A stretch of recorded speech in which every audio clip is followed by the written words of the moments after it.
Breaking news शामिल कंदासीं। कराची में उस्तादनि जो एहतजाज जारी है। पुलिस जो तशद्दुद 50 खां वधीक उस्तादनि खे गिरफ़्तार करे मुख़्तलिफ़ थाणनि में मुंतक़िल कयो वियो आहे। मुतालबनि जी मञता लाइ एहतजाज कंदड़ उस्तादनि पारां रेड ज़ोन में दाख़िल थियण जी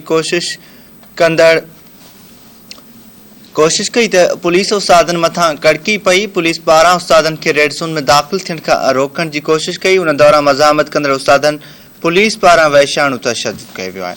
ब्रेकिंग न्यूज़ कराची में शेयर कयूं पिया। कराची में उस्तादनि जो एहतजाज जारी है। पुलिस जो तशद्दुद 50 खां वधीक उस्तादनि खे गिरफ़्तार करे मुख़्तलिफ़ थाणनि में मुंतक़िल कयो वियो आहे। अवांखे आगाह कयूं पिया। मुतालबनि जी मञता लाइ एहतजाज कंदड़ उस्तादनि पारां रेड ज़ोन में दाख़िल थियण जी कोशिश कई त पुलिस उस्तादनि मथां कड़की पई।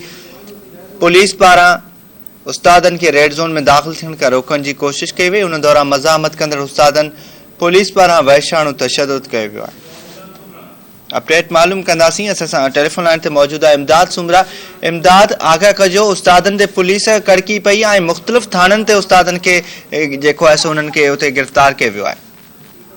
जी बिल्कुल, अवांखे ॿुधाईंदा हलूं त अॼु जेको आहे सिंध जे मुख़्तलिफ़ ज़िलनि मां उस्ताद जेके आहिनि IBA पास 2018 जे उस्ताद उहे जेको आहे पंहिंजी मुतालबनि जी मञता लाइ कराची प्रेस क्लब खां वज़ीर आला हाउस तरफ़ एहतजाज करे रहिया त रेड ज़ोन में पुलिस जेको आहे मुज़ाहिरीन मथां कड़की पई, जंहिंमें पुलिस जेको आहे 50 खां वधीक उस्तादनि खे हिरासत में वठी मुख़्तलिफ़ थाणनि ते मुंतक़िल कयो वियो आहे।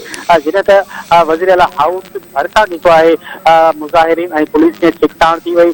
जंहिंखां पोइ पुलिस जेको आहे केतिरनि ई उस्ताद आहिनि थोरे जेके लेडीज़ उस्ताद यानी जेकी उन्हनि जी कपिड़ा लीड़ू करे छॾिया। जंहिंखां पोइ इलाइक़ो जेको आहे मैदान जंग बणिजी वियो। पुलिस लठबाज़ी कंदे 50 खां वधीक उस्ताद जेके उन्हनि खे हिरासत में वरितो। जॾहिं त हिन वक़्तु जेको आहे सो रेड ज़ोन में जेको आहे सो उस्तादनि जो एहतजाज जेको आहे उहो जारी आहे। प्रेस क्लब ॿाहिरां जेको आहे हिन वक़्तु एहतजाज जारी आहे। पुलिस जी वॾी नफ़री जेको आहे उते पिणु मौजूदु आहे। हिन वक़्तु उस्ताद जेके पंहिंजी मुतालबनि जी मञता लाइ एहतजाज करे रहिया आहिनि। जी ठीक है, वरी मेहरबानी इमदाद सुमरा तफ़सील।